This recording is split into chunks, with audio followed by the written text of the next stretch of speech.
Irish Show. That's right. Welcome in, welcome back, folks, we're halfway through, and we need to do a review of where Notre Dame's at, where they need to be. It's going to get tougher before it gets easier. Let's get into an edition of the Always Irish Show. As always, thank you for being here. Appreciate it very much.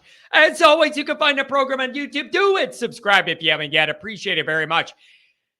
Give the video a thumbs up. That helps Johnny Boy out as well. Notifications on it way you will alert it every time a new episode drops. I know you don't want to miss it. Twitter. Search bar, Always Irish Rat. Always Irish Inc. Emails, alwaysirishindy@gmail.com. Audio only. Spit it out.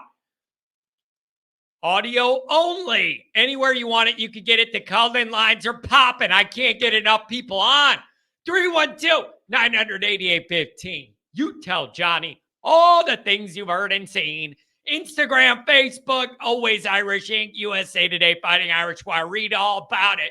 Articles every day. So, here we are. About halfway through the year. Halfway through the brutal 4-game stretch Notre Dame's in the midst of right now. Ohio State, Duke, Louisville, and then USC. And I just wanted to take a minute in this week, this moment, like a dividing line. Halfway through the season, halfway through the toughest 4-game stretch of this season, and kind of look at where we're at and where we need to be, and a little bit of why we are where we've been.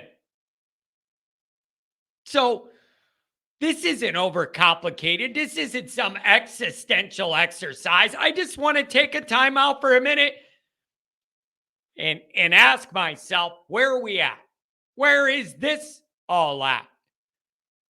How does this all look compared to what you wanted it to look, or thought it might look, or didn't want it to look? Now that we're halfway through year 2 of Marcus. And damn, it goes fast. Just imagine back in the dog days of summer and you're going, man, when is the calendar going to get to September? Let's get some football. All summer, we need football. We need football. And then you finally get it. Now you're halfway through already. It feels like it's been 1 week. It's wild. Time flies when you get into football. There's so much happening. So where are we at? Well, you're 1 inch away from top 5 ranking playoff contention.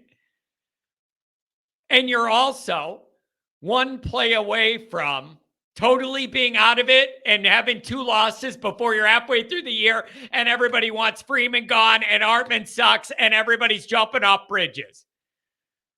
It's the razor's edge at college football, you guys. That's the razor edge between jubilation and depression.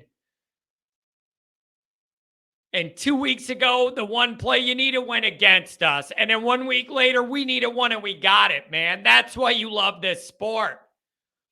That's why we're all addicted, is to that stress and that and all that anxiety. And all that emotion on the high end and the down end. So listen, the Ohio State thing's still tough, and it isn't going to go away. But the biggest thing is, it told me a lot. You didn't let that game make you lose the next game, because it would have been an easy thing to do. It would have been the most predictable thing to do. To lose in the way we did at home on the last play in that environment and all the big lights and everything. And you're dragging anus to rally, and then you get your ass beat by a team on the rise, ready to go, that's emotionally where they need to be mentally, and you're not. That would have been an easy thing to do. The fact that it didn't happen tells me a lot about Freeman, the leadership on this team. It ain't all perfect, but them guys fought. and they got it done. But, I want to know from you guys, what are your grades here? What's your defensive grade for the first half of the year? I give it an A. How can I not give it an A? Well, John, they're not getting a bunch of turnovers and sacks. I agree with you. Even when I account for that, they're playing winning football every week. They're allowing an amount of points that you should be able to win against every week.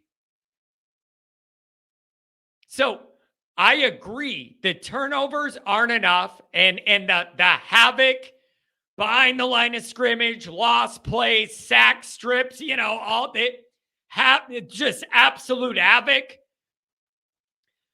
Not like we're in the ballpark of the quarterback and it made his time go quicker. No, I mean actual havoc where you're hitting a guy.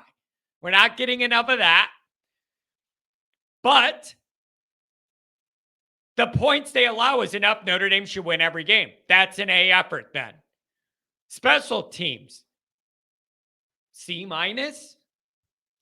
They're worse than average to me. C minus.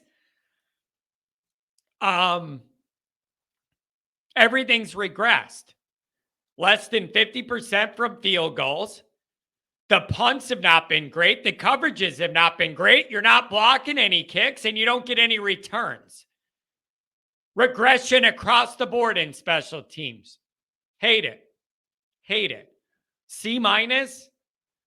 I just can't live with it. Special teams is the one aspect of football that's more within your control than anything else. And it's regressed across the board. So, whatever. And I keep bringing it up. I was all mad you lost Mason and all hurt and butt hurt about it, and everybody made fun of me. John, I can't believe you're crying about us losing a special teams guy. Okay, fine. Total regression in all areas as far as I see. Don't like it. C minus. Offense. B minus. C. Like, how do you think about this offense? Early in the year, they're putting up record-breaking points, 40s and all that against the bad teams. It was literally record-breaking to start the year with that output. And you're thinking, oh, baby, this is going to be different. Wait till we get to the good teams and then can apply this new offensive point onslaught onto them. 14-21 ain't enough, though. 14-21 ain't enough. Even if I conceded to you, those may be two of the best 5 defenses in the whole country, Duke and Ohio State. I might say to you, that's great, good for them, and we still need to find a way to score more than this. Like, playing a good defense doesn't absolve you of not scoring points.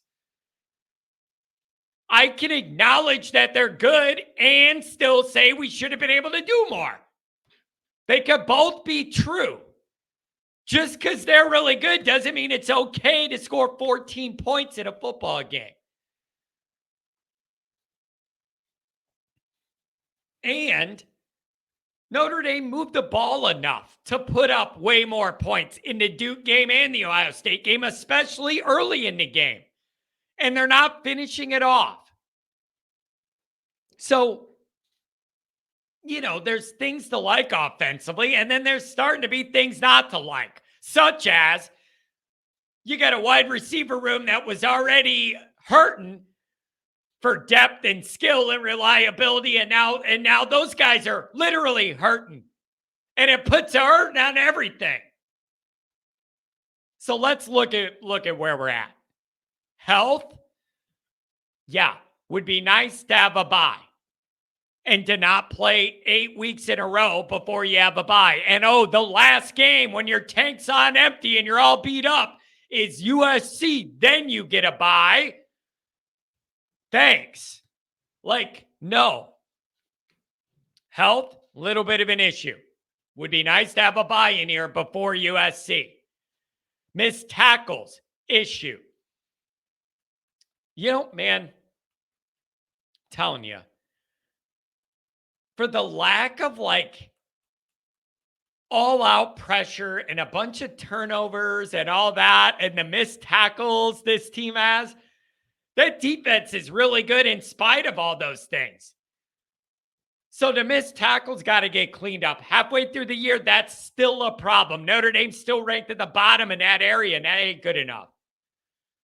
And I got news for you. You want to complain about missed tackles? Wait till you play USC. You miss a tackle flying in on one of them guys, 7 points. Can't happen. Penalties.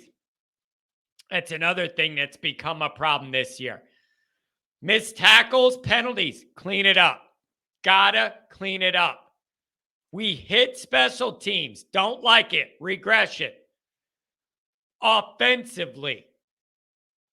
That's where I struggle the most.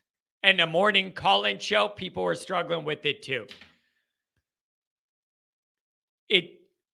We realized Duke and Ohio State are really good defenses. I still needed you to score more. That is not an excuse to score 14 points in a football game and have none of them before halftime. Not good enough. Not good enough. The more the last 2 weeks went on, the more the Notre Dame offense looked and felt like an old Brian Kelly, Tommy Rees one.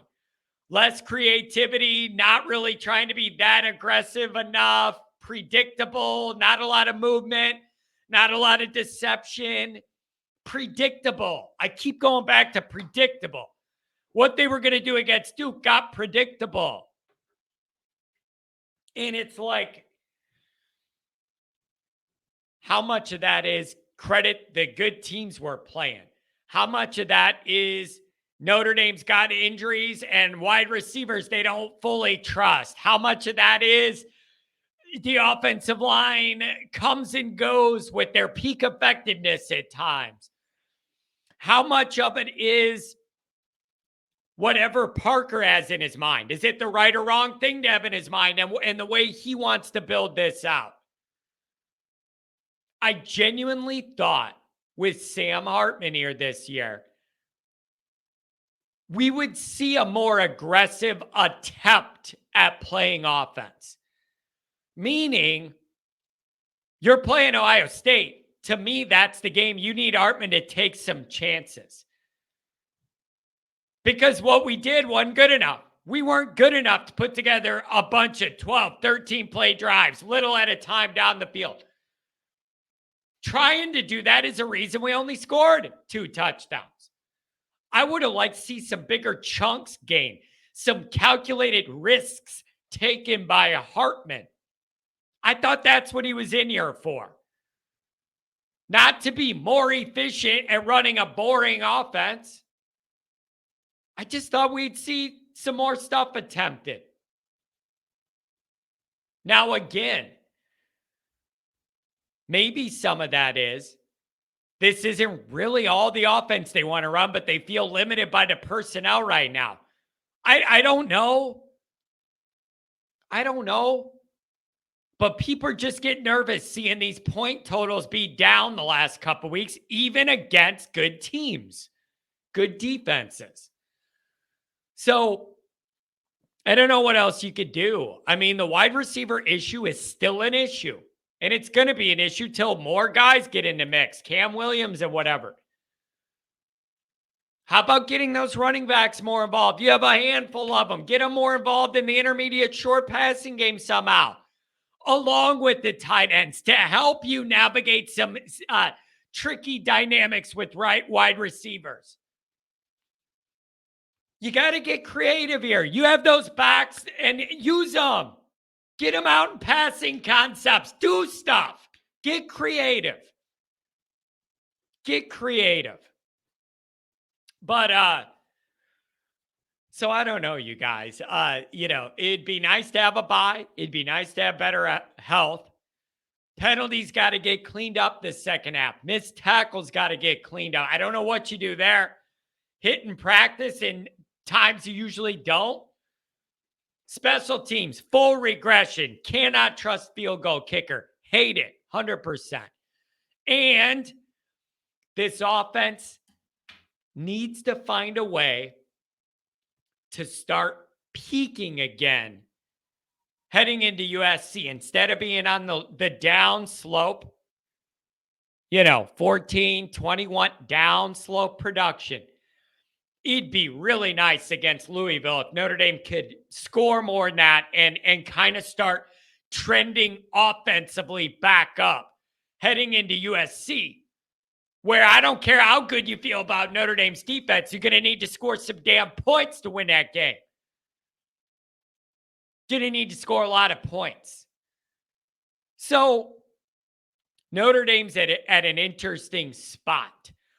1 inch away from top 5 undefeated playoff contender and one more play away from the whole season's over. All the goals are ruined. You're out of the playoff. Is Freeman a guy for the job?